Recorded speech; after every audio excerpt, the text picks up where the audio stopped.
Good morning. Thank you all again for joining us for this morning's coffee talk session. My name is Sean O'Brien, I'm the president of QwickRate, and as always, I'm pleased to be joined by Steve Huntington. Steve is the head of analytics here at QwickAnalytics, and Steve, I'll let you introduce yourself. Thank you, Sean. Again, my name is Steve Huntington. I've been working with QwickRate for over a decade now. My background, I spent my entire career working with community banks throughout the country in strategic planning, valuation work, M&A advisory, and capital planning, more on the front end of my career, and over the last 10 or 12 years working with Sean here at QwickRate in taking a lot of those tools and putting them into an analytical platform that allows community banks to access them in a much more efficient manner. Thank you, Steve. And today we are really proud to have Paul Allen join us. Paul has been a longtime friend and certainly a supporter of what we've tried to do here at QwickRate over the years. And Paul heads up the bank practice at Saltmarsh, and so we felt like he would be a great resource to have. We told, as we have been telling you the last previous couple of sessions, we wanted to bring in other experts to talk about CECL, give you a fresh perspective on maybe some of the topics we're covering. And I'm going to let Paul go ahead and introduce himself better than I just did. Paul? Sean, thank you very much. It's an honor to be with you all. Enjoy very much the opportunity to work with and help bankers as we work through these interesting times of not only the CECL standard, but also the Rese standard. I hope y'all are doing well. As Sean mentioned, I've watched with keen interest at all of the tools that QwickAnalytics and IntelliCredit have brought to the table. Sean, I've used your tools several times in some of my classes at the banking schools, and I appreciate your willingness to let me sit in and hear more about this tool and how bankers are working through getting ready for CECL.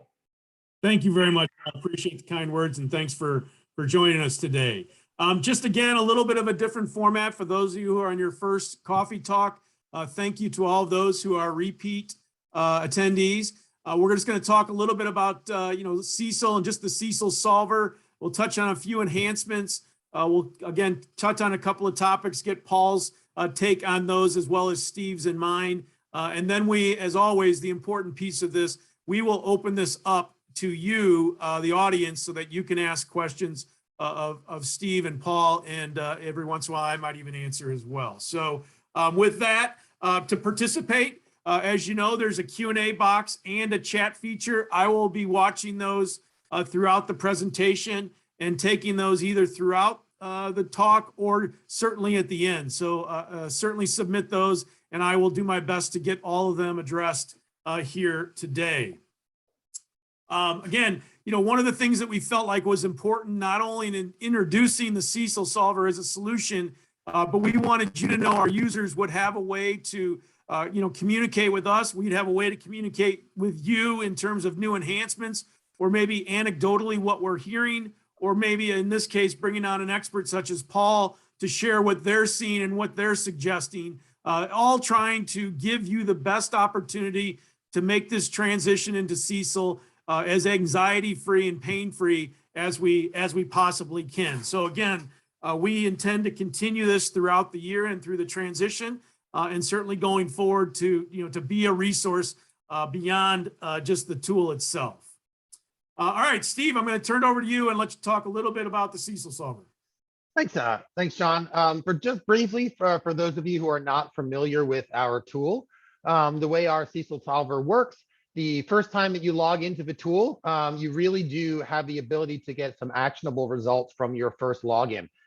Because the segmentation that we start with by default, at least, matches up to the segmentation that it's available to us on those call reports that everybody is busy filing right now each quarter. And so we have a full history of your balances, your losses, your entire historical credit picture is preloaded into the system from the first time you log in. And not just your data, but however you decide to choose and build your custom peer group, the entire universe of historical data for peers at the segment level is pre-built into the system from the first time that you log in. So it's a huge time saver from that perspective. Our tool heavily utilizes the weighted average remaining maturity, or the WARM method. Certainly one of the more straightforward methodologies that's been vetted and discussed heavily by FASB and various regulatory bodies for complying with CECL. First step in using the WARM tool is, unsurprisingly, doing some weighted average remaining life or remaining life type calculations, something that's sort of hard to get away from, no matter how you want to handle CECL. Again, since CECL is all about estimating losses over the remaining life of assets, we have to get a feel for what those remaining lives are at the pool or segment level. And so we ask you for some help in calculating those WARMs on the front end. As much assistance as you need in getting that done, we can provide, whether we work with you or your core or your loan data or however to get that. But once we plug them in, the tool is really off and running. It calculates all those historical loss rates. It does an apples to apples segment level comparison for your peer group. We're going to talk a lot today about qualitative factor adjustments, and we have some new enhancements there that are really going to help walk through your various qualitative factor adjustments. We have a tool that allows you to strip out any loans that you feel need to be individually assessed, something else that we'll talk about in just a few minutes. But one of the real benefits of using our tool, in addition to having kind of the startup speed of not having to worry as much about getting all that data input into it, is that it's interactive. And what I mean by that is, we find a lot of people have problems with their CECL accounting because they build a scenario and it takes them an absolute ton of time to get a full scenario built. And then their end result seems to be way off from where they expected it might be, but they have no idea how they got there, right? And so kind of reverse engineering, what was the assumption that we made somewhere along the way that either threw this off or gave us a result that we weren't expecting? Or on the other side of the coin, we built a scenario last quarter, we're very comfortable with it, we updated it with data for the next month to redo it, and it seems vastly different, and we don't know why. That's a kind of a situation that you're not going to run into using our tool, because every time you change any input or any assumption to the tool, the entire model recalculates on the fly pretty much instantaneously. So you get immediate feedback as to what inputs, what assumptions you're making are really going to move the needle, and which ones are pretty irrelevant given in the context of your portfolio, your peer data, and your assumptions. Sean, if you can flip to the next slide. Something else again about the tool, the universe of data obviously is updated on a quarterly basis with all that loss data that we get from the call reports, but that doesn't really affect how often you can run the tool or when you can run it as of. You can always come in and plug in more recent data, more recent balances if you want to run it on a monthly basis, and sort of get incremental changes as often as you see fit to do.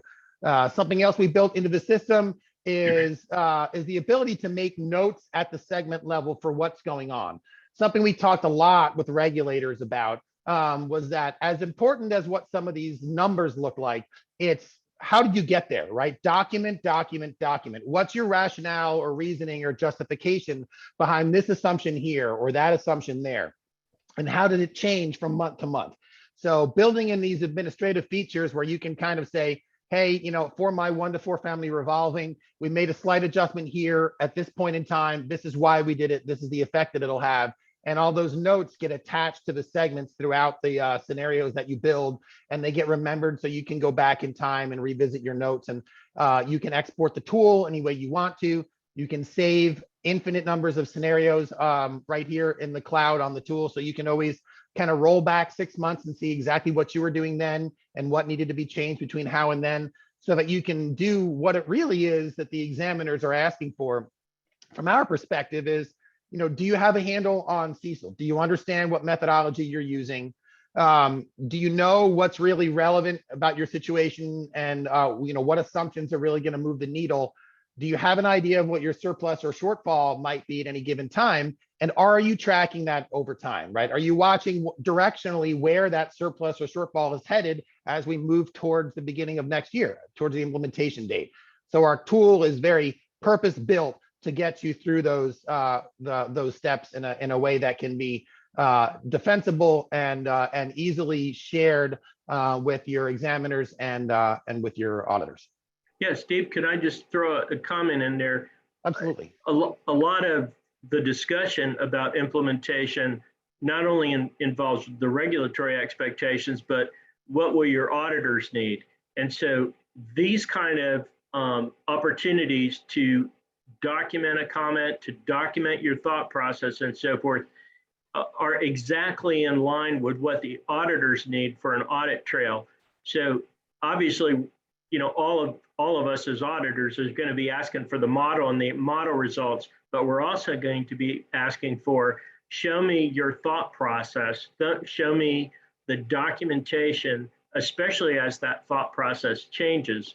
We're expecting a lot of people to have, you know, maybe a memo or a narrative that might accompany the model results, but to the extent that you can put that, embed that thought process directly into the model, gets you so much farther down the road in terms of the required documentation of how you build the model and what key assumptions you use. So I love that that's there, Steve, because it actually not only satisfies the regulatory expectation, but it provides you the audit trail that will be critical, especially in this first year.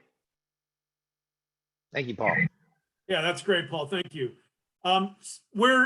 We, as many of you may have, heard on a walkthrough or a demo with Steve or myself, we have in our resources tab the presentation from the SCALE tool that the Fed introduced last summer. We have built that we'll be building that into our solution as a secondary option. So Steve, you want to talk a little bit about that? Yeah, so I think instead of having a larger conversation about what we feel are some of the shortcomings or benefits of the SCALE tool versus other methodologies, we thought the best approach would be for us to simply offer it as an alternative here right within our CECL tool. So that's what we've done. It's something that should be available live on the system next week. So the way the SCALE tool works is it's really built upon peer data, right? It's designed for smaller institutions, specifically $1 billion and under. It's not a safe harbor for anybody. So the Fed's not promising that it's going to get the job done for anybody, but it's designed to be for institutions $1 billion and under. And what you'll notice about it is that it starts with peer data, right? There's no assumption that you're really going to have any good historical loan level or segment level data of your own. So the starting point is just is looking at that new data that they've been collecting for a year and a half now or so on the call reports, and that schedule RIC, that disaggregated loan loss reserve schedule that only larger banks have to fill out. So again, most banks that are under $1 billion aren't filling out data in this part of the call report, but the banks that are over $1 billion are. So we start by taking your loan portfolio and we segment it into those six RIC schedule RIC segments that the FDIC has put in the call reports for the larger institutions, and then we calculate the peer loss rates or peer reserve rates by segment. And that's kind of our starting point. And then we kind of work backwards. It's kind of a reverse tool, right? You start with peer reserve data, and then you kind of back into your loss expectations from that. It's designed for community banks to be able to relatively easily implement on their own. But of course, the devil is always in the details, right? They give you some peer data in an Excel spreadsheet. It's not great or easy to work with, but they do give it to you. And then, of course, all the footnotes say, make sure that the peer that you choose are appropriate and relevant to your institution, but giving you no tools to really to implement that. And so while we weren't trying to build a better version of SCALE, we've already done that with our CECL solver. We did want to take the SCALE tool as the Fed has designed it from a model standpoint and add some tools in there to make it a little bit easier and more relevant to your institution. So instead of just picking a national peer group or a UBPR peer group, you can utilize any of the custom peer groups that you built on our platform or the same custom peer group that you use for our CECL tool, and it will gather all the relevant RIC data and then show you ACL or lifetime loss rates, which are really just their reserve levels, right? The bigger banks segment level reserve levels, which should match their assumptions for future losses, right? And then we have to back out Q factors. So they ask you to take peer data, guess how you're different than the peers, and then that gives you your proxy for how you think you're going to perform.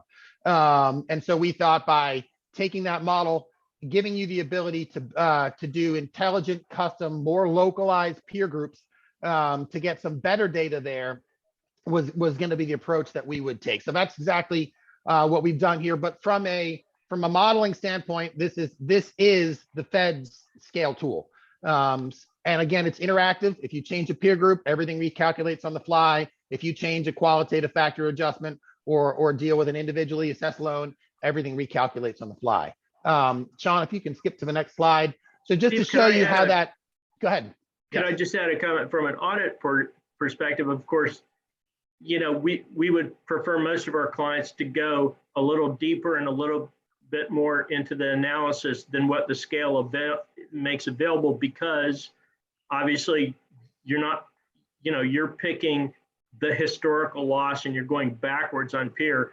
However, we're a big advocate for, as a best practice, having an alternative model as a rule of thumb, almost as a back test.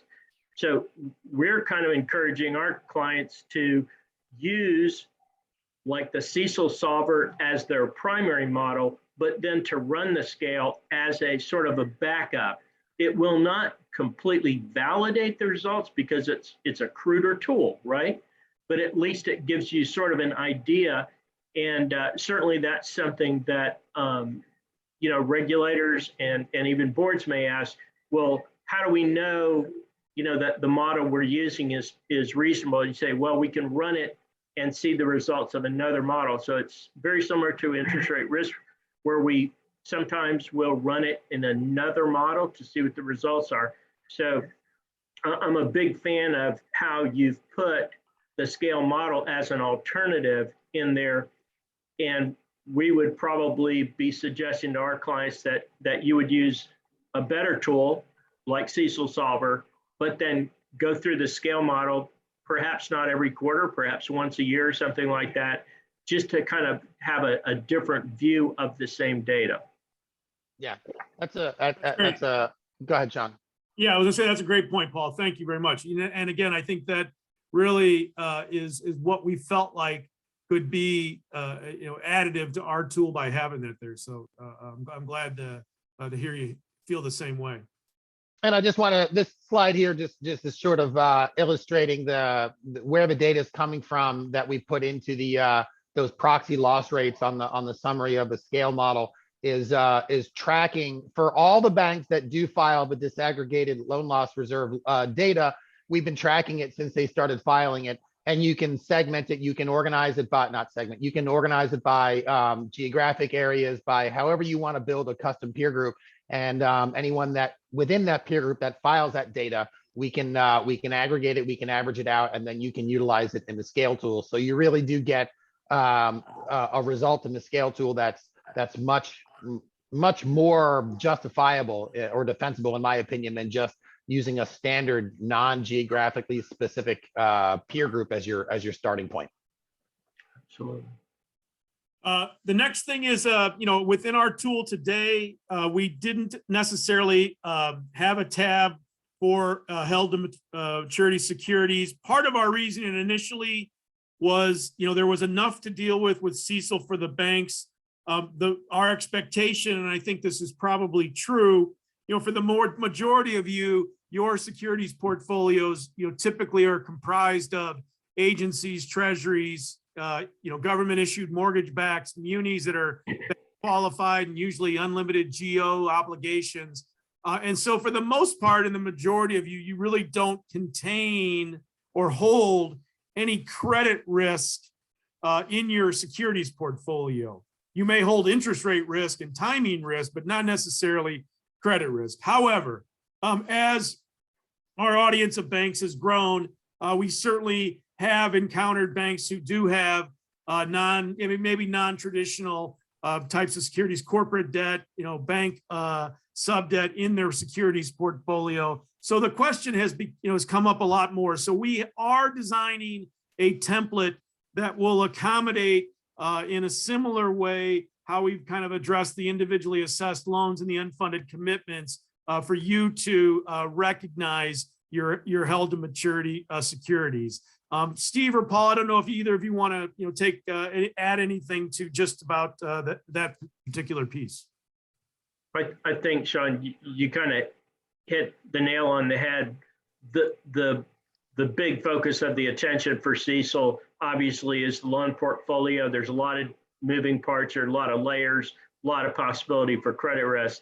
On held to maturity securities, to the extent that the bank owns held to maturity securities, I'm assuming that where we'll end up as we get through the implementation is that we will be grouping those by type, as you mentioned. Treasury securities, obviously that's pretty easy one. Municipals, I mean, we can all tell stories about Puerto Rico or Greece in terms of the possibility of an actual credit event. Probably more interesting and more problematic will be to think through where a bank owns trust preferred securities of other institutions. We have not had credit losses in those securities for quite a number of years. You'd have to go back to the previous banking crisis before you saw any significant credit issues there. So what I'm expecting is that the bank will have to kind of segregate those into a couple different pools. And then for the most part, they will probably not have any historical loss factor at all. And so it would be a qualitative thought process. And the thought process there, generally speaking, would be general economic conditions. That's usually what's going to cause that. Obviously, for municipals, you could look at local economic conditions of the issuer. But I think that will be a little bit more of a thoughtful exercise. I don't think it will be as relevant to many of our community banks, but to the extent that they have some held to maturities, I think regulatory and audit expectations will be that they will go through a thought process and document that thought process. Steve, is that consistent with your expectations? Yeah, so far from what I've seen, yes.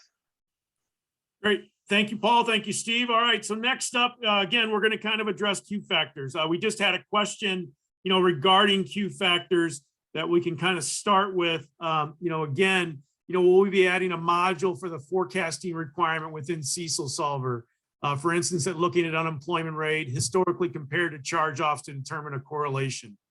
If there is a correlation, then add a factor adjustment in addition to other Q factors. So, this is an area, again, that there's a lot of, and Steve, I see you answered it specifically to Cindy, but we'll just put it up here for the group, open it to the group as well. But, again, this is an area where you can spend a whole lot of time, and I'm not sure, get a whole lot better. I think grouping these things oftentimes into severity, whether it's like a green light, yellow light, red light in terms of severity, how you may apply it.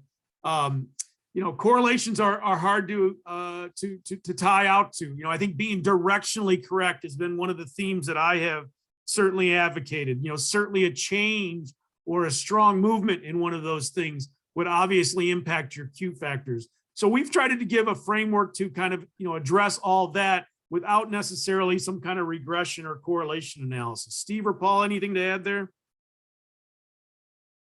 No, I mean, that's where we're at this point in the development. We're about to show you guys some enhancement that we're adding to the qualitative factor tab. Sean, if we want to come back to that one and sort of discuss them a little first, and then come back to how we're implementing it there. But we're kind of the short answer is we're looking at some of the economic projection data that we're getting more of from the Fed these days than we did in the past. But we want to do that while recognizing some of the challenges that presents, because we've seen a whole lot of studies done about correlations with economic trends, and there's a couple real challenges there for community banks, specifically given the environment that we've been in for a while now. There's not a lot of correlation there. And then the assumption that because there was a correlation during the last economic downturn, that there will be one during the next one has proved to be a bit of a fool's errand as well. Case in point, mortgage losses, right? We look at unemployment rates and we look at losses in your mortgage portfolio, and we track that back to, let's say, 2005. Let's say you were doing that about 2 years ago. You would see that, well, during 2009, 10, 11, we had a huge spike in unemployment at the state level. That also correlated pretty well with a huge spike in losses in our mortgage portfolio. So 2020 comes around, we see another huge spike in the in unemployment. And so, you know, all the alarm bells go off and we say, well, it looks like we need to jack up our reserves on mortgage losses because of that correlation that we saw during the last downturn. Unfortunately, that doesn't leave open the very common fact that every recession has different drivers, right? And different impacts. Obviously, mortgage losses were heavily tied to the last recession because it was driven by a collapse of the mortgage market. This recession that this increase in unemployment levels specifically 2 years ago was driven by a worldwide pandemic that had absolutely no effect whatsoever on mortgage losses, partially because of governmental intervention, something we also can't rule out in future downturns. But point is, there are some very real limitations to that. But all that being said, we know there is data out there, some better economic projection data, or at least more consistent from the Fed. And we want to offer some of that. So we'll be offering some more of that as a tool in our platform going forward, because we know, and this is something I want to hear, anxious to hear Paul's take on it, because a lot of times we hear, listen, you know, the economic stuff I'm using, I don't think it's predictive, but I feel like I can't get through an audit or an exam without showing that I'm doing it anyway. Yeah, boy, I would love to sit down and have a cup of coffee and talk to bankers about that particular one. The slide you've got right up there lists all of the Q factor categories, if you will, that were in the interagency policy. And so those are suggestions. Those are well thought out suggestions, but I want to encourage you to be thoughtful that not every single one of those applies to every single one of your loan segmentations. So for example, the things that would drive losses and drive potential credit issues in an automotive portfolio would be significantly different compared to, for example, a CRE, especially one that's hotel or construction and land development type of loans. So we encourage our clients to look at those particular areas, but that not every single one of those applies to every single one of your lines of the portfolio. So you do not have to have a Q factor for every one of those for every one of your loan portfolio segments.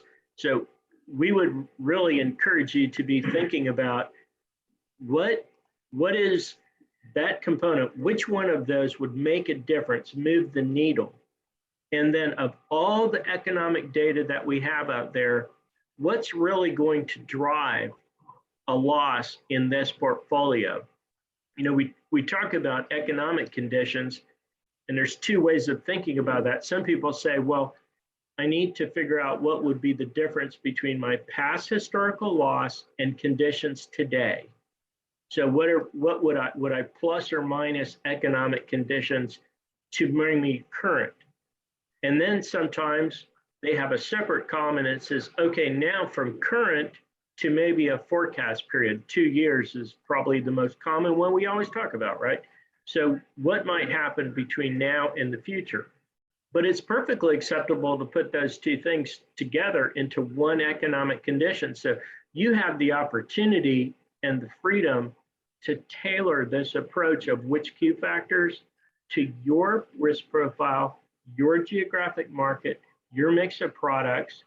So we really encourage you to have the freedom of being thoughtful and applying that. And, you know, we can never say that no auditor and no examiner will challenge your thought process, but you know your bank and your portfolio better than anyone. And I just encourage you to take the time in the implementation to think through what really moves the needle in that component of my loan portfolio, and then boldly go into that, document it, put your thought process, but there is no requirement that you have to have a Q factor for every single one of these for every single segment. Rather, these are some well thought out suggestions. And for some portfolios, we'll probably use them all, but not every portfolio. And there's not a prescribed, everything fits in the same box approach here. It is supposed to be your way of saying, this was my historical experience. This is the remaining life I have. How would I adjust that going forward for these factors, as well as economic conditions, as well as forecasts? So I know for our clients, Sean, we're not going to criticize a client for how they get to their Q factor, as long as they can show us their thought process, and that thought process is reasonable. But there's not a requirement for you to use every single one of those. Oh, that's great. Helpful, because again, I think that is, it is a stumbling block. I think for a lot of banks is just trying to, define or feel like they need to satisfy some arbitrary hurdle about Q factors. And I think the point that you made is one, I really strongly believe in, is that the bank understands their portfolio better than anybody else, and ultimately understands, what's going to, as I said to a banker last week, what's going to keep you up at night that might impact your portfolio. And I think, again, every bank and every situation is different.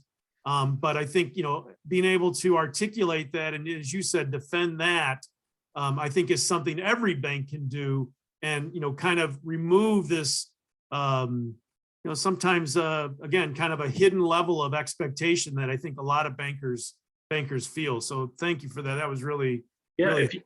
Sean, if you went back to the slide of your Q factor worksheet. Yeah. So this is kind of what we were sort of expecting our clients to come up with, something like, this in a format where they can put in, their thought process for each one of those. But I'm not concerned at all if some of those lines, some of those boxes across those lines, there's no Q factor in them. It's okay. Again, you may look at your automotive portfolio and say, it's really economic conditions that's going to drive that, and it may be unemployment, might be a significant one there that's going to really drive losses. But I may not feel like lending policies and procedures are particularly risky to me if I'm doing really plain vanilla stuff on that. Same with residential. In residential, you may be only doing conforming loans, and you've had no problems with anything other than conforming. Your policies and procedures are pretty good. Whereas if you just started maybe an SBA or a commercial product, maybe last year, there might be a lot of risk in that you're implementing that, or you're doing a new lift out lending team and so forth. So again, each one of those should be tied to the type of and risk profile of that category, not expected to be the same for everybody. And you don't have to put something for every box you have there. Fantastic. So we did have a question come in. Will the software track modifications to the Q factors so that we can see a history of changes? So yes, and Steve, I'll let you jump in on this as well, but essentially, right, each time you save a scenario, you're going to keep and memorialize, what you did for each particular analysis. And so that's why I think when we touched on a little bit earlier in the presentation, that we can address that through those scenarios. Steve, you want to jump in? Yeah. So the way that we've designed the scenario saving is, whenever as soon as you're done building a scenario, plugging in all the inputs, all the assumptions, making all your notes on qualitative factor adjustments and general segment level notes, You save a scenario, and at that point, everything you've done is saved in the cloud. So let's say you build another scenario 6 months later, and then you want to roll back and just look at what your Q factors were last time. I mean, thinking about how you use this tool on an ongoing basis, that's a perfectly normal use case, right? You want to look at last months or last quarters and then see which of these need to be modified and why. So you read your old notes, you go through your old narrative, you say, all right, that still makes sense, or something's changed in the environment that, or I've improved my underwriting standards there very recently. So I want to tweak the policies and procedures, Q factor adjustment. And you can export, you can take your old scenario, pull it up, look at it, print it off, export it, whatever, literally put it side by side with your new scenario and then make adjustments. You can even take an old scenario and then update it and save it as a new scenario. So you don't have to start fresh each time. You'll be able to take last month's scenario, pull your financial data forward, take these adjustments with these notes, and then just modify them and then update your balances for this month and then save it as a new scenario with a new date. So you don't have to reinvent the wheel each time. That's a good question. And that leads us to the next question we just got. We do currently have a limit on the number. Oh, go ahead, John. Let me go ahead and read the question. Can you Sure. see it on the screen? Yes. Yeah, I can. Never mind, Yeah. never mind. Someone said that they tried to add multiple Q factor columns and it seems to be limited to 5. Will the number of columns be allowed to be increased? Yes. When we first built this qualitative factors tab, we had a column for peer adjustment, a column for economic adjustment, and then any custom internal ones you wanted, sort of like you type in whatever label you want and you can add other qualitative factor adjustments. But we had a limit of 5. It was more of a programming IT kind of issue. We decided that we wanted to go ahead and put all these 9 sort of standardized or suggestions from the regulators, and then also allow you to add additional custom ones, but delete any one that you don't think is appropriate. So if you don't have an adjustment for any segment for your loan review system or something, you can remove that entire column. But we did want to kind of give you those suggestions because it's pretty standardized that those are ones that you should be thinking about, if not making adjustments for. So the enhancements that you will see in the next few weeks here, this is not live yet, but it will be in the relatively near future. You'll have all these additional columns that you can add to or you can remove, and you can still add custom ones, and there won't be any limit to how many columns that you have. And obviously, if you go crazy and have a ton of columns, we have to manage that data visually on the screen, and when you export it into a PDF environment so that you can print it off. So we're working through those details now to make it still look attractive and intelligent when you do try to print it off as a PDF, but we are removing any of those qualitative factor limitations that we currently have. Like I said, not next week, but in the next month or two.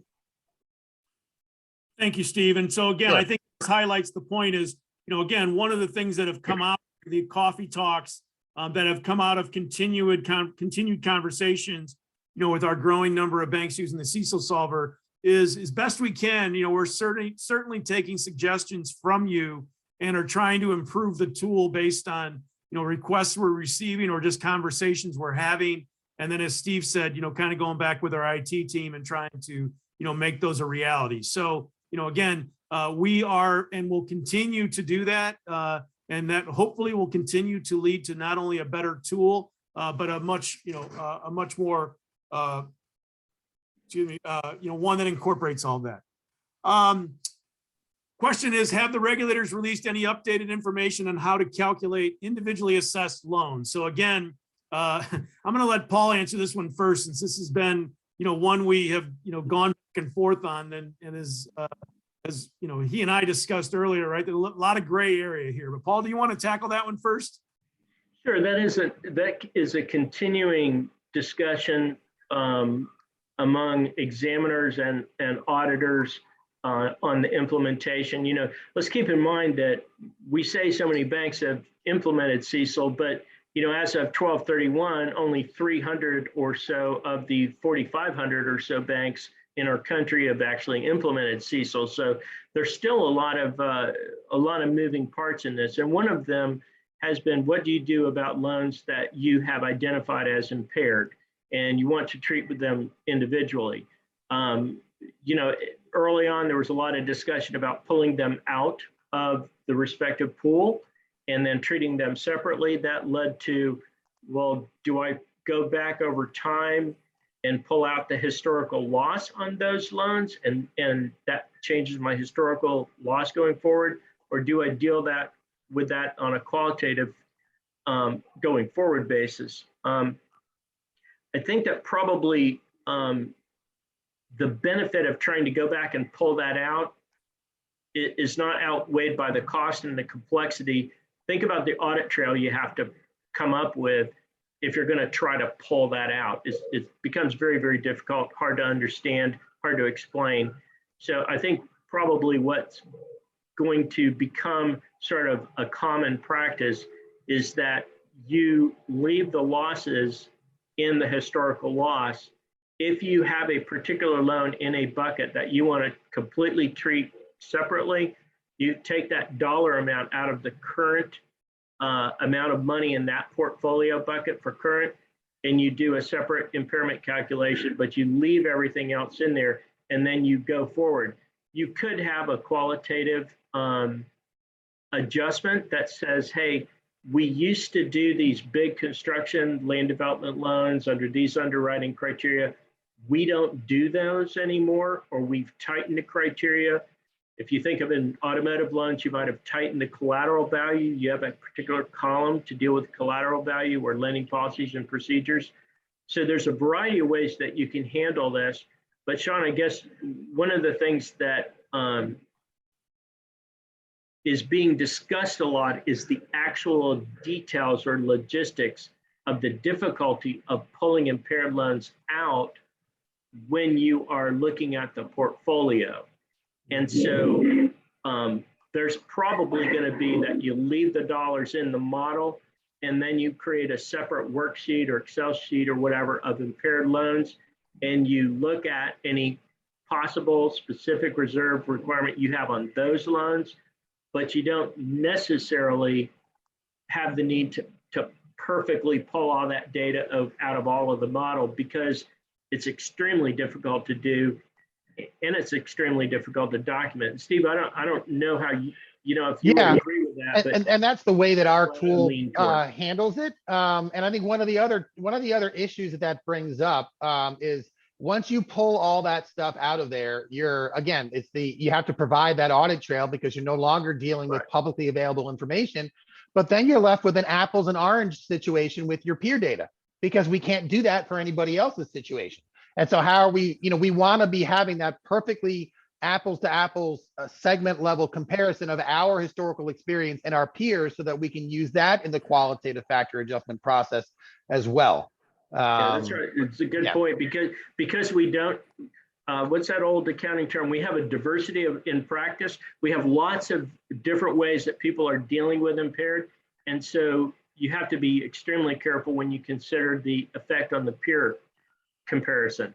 So again, just my opinion, Sean, I think that people are going to probably be moving toward running the model with the total loan portfolio and then creating a separate worksheet of impaired loans that need to be evaluated, and determining if there's an additional specific reserve that needs to be required on those loans, but not necessarily pulling it out of your historical rate factor or your qualitative factors, other than how the product mix has changed, perhaps.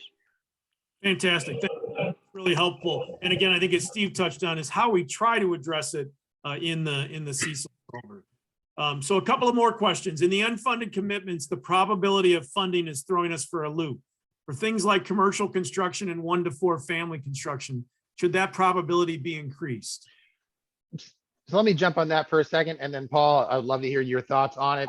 We haven't got a lot of great detailed guidance on the unfunded commitment part of CECL, at least not from what I've seen. In building our tool, we certainly provided a module for that. We spent a lot of time talking with people, trying to get as much guidance as we could. And what we fall back on is what we always heard was, well, it just depends on your historical situation. Everyone is, a unique snowflake, right? So, but that doesn't really help us give you default values that you can then start with and adjust.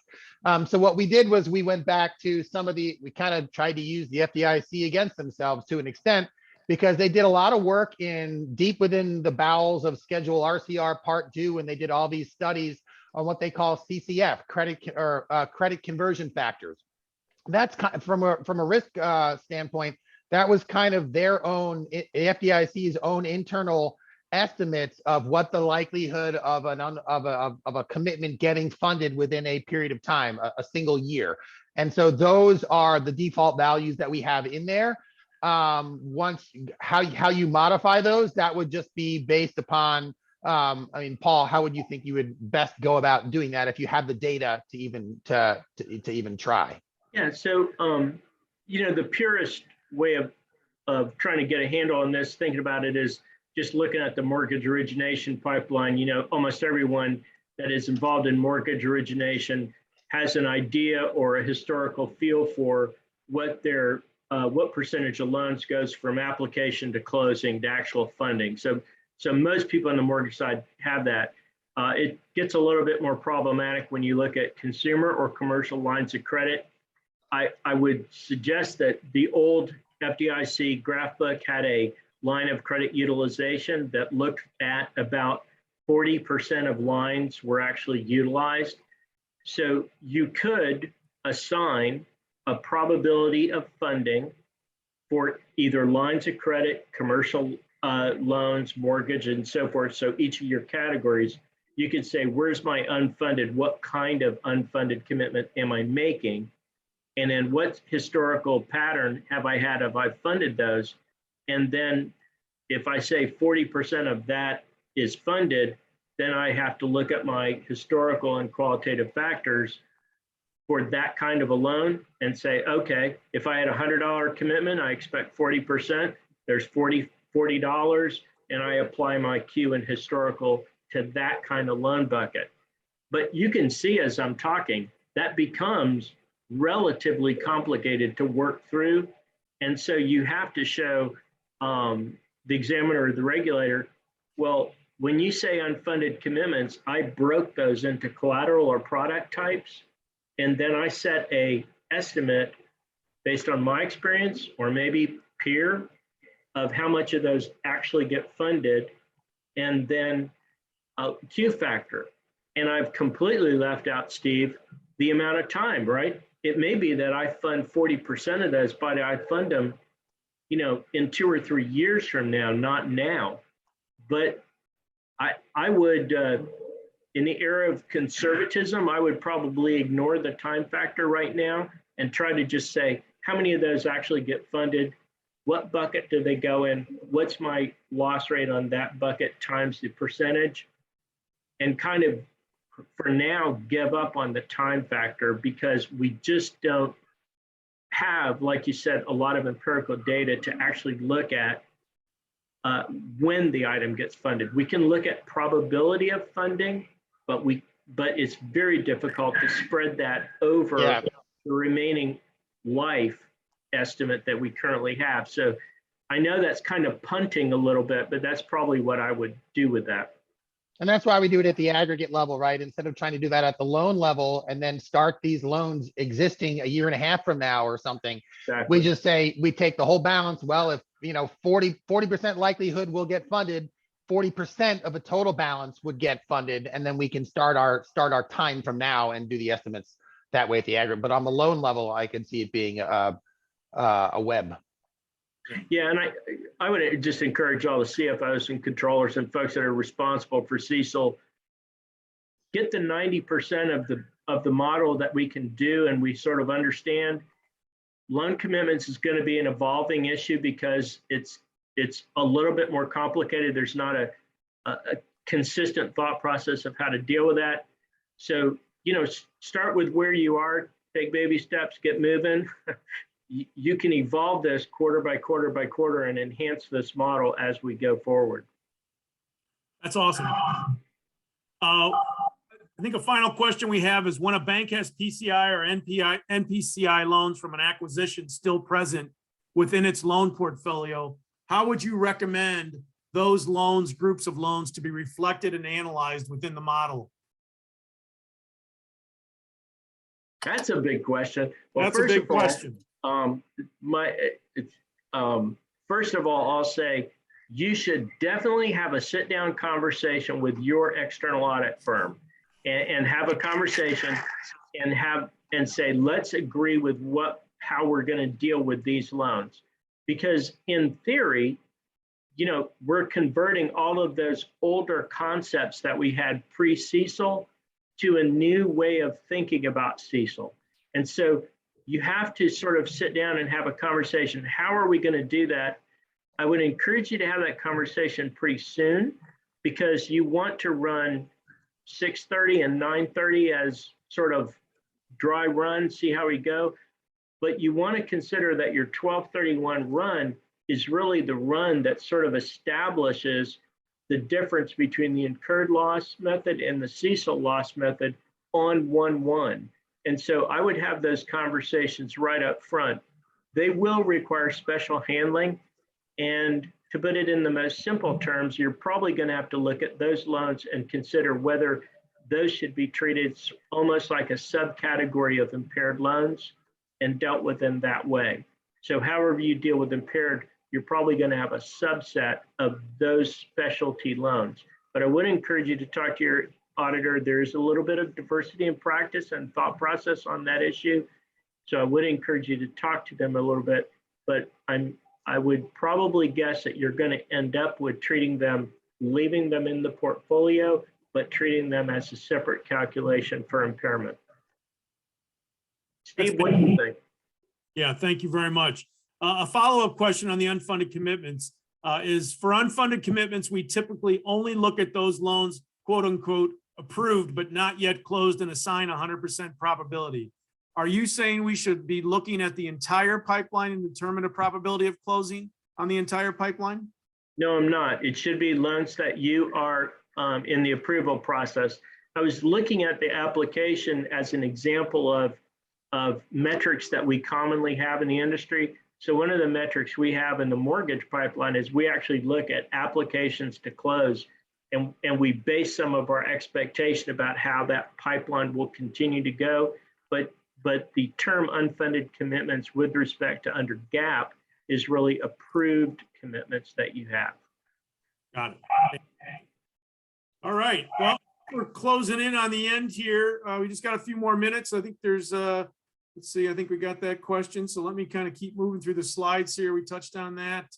Again, I think everybody handled the how do we participate. So congratulations for all the feedback. Just to kind of, final reminder, certainly anything we didn't cover today, feel free to reach out to us. We'll share those, with Paul and get feedback. You will get a copy of today's recording and a link to the presentation. I would remind you, our next coffee talk will be in the 13th of May. Later this month, Steve will take you through a deeper dive on the CECL solver. If you haven't done that before, certainly encourage you to join us for that. If you want to see your individual bank's data, certainly email us or call us at QwickRate. You can email us at info@quickrate.com, and we can set up a demo and go through specifically your information. And then certainly if you have questions or are looking for a fantastic auditor, you can reach Paul at Saltmarsh, and again, his contact information will be in this slide deck today. So I think that's everything we wanted to cover today. I want to thank Paul Allen for joining us. He really did an outstanding job. We're really grateful for him joining us today. Thanks to Steve, and I hope all of you have a great weekend. Paul, anything to add before we close? No, thank you, Sean. Thank you, Steve. Appreciate being with you. I love hanging out with people smarter than me. So thanks for having me. Oh, you're awesome. Thank you all very much. Have a great weekend, and we'll look forward to seeing you next month. Thank you.